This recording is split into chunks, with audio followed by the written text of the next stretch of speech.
Hello, welcome to Indira recipes. ఈరోజు కందిపొడి అండి. చాలా ఈజీగా ఇంట్లో చేసుకోవచ్చు. ఒక్కసారి ట్రై చేయండి మా స్టైల్లో.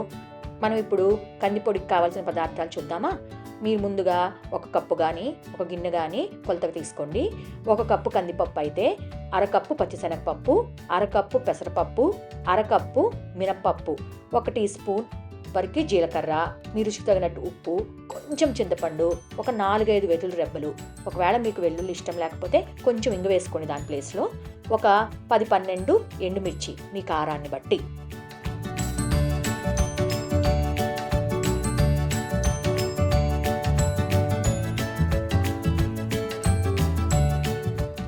ముందుగా స్టవ్ పై ఒక కడాయి పెట్టుకోండి.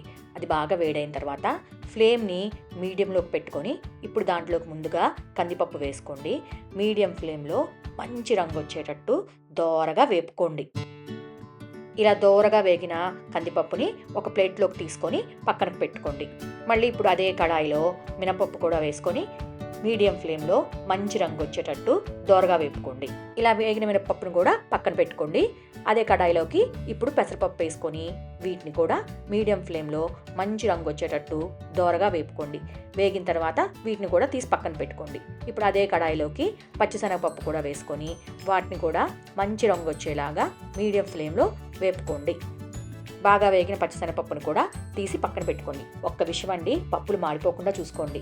ఇప్పుడు అదే కడాయిలోకి 1 టీ స్పూన్ దాకా జీలకర్ర వేసుకోండి.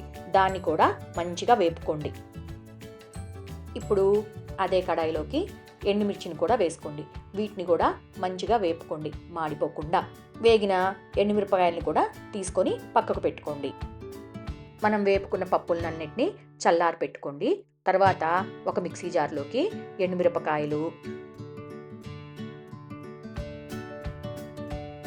మనం వేపుకున్న పప్పులు అన్నీ వేసుకొని దాంట్లోకి రుచికి తగినట్టు ఉప్పు కూడా వేసుకోండి.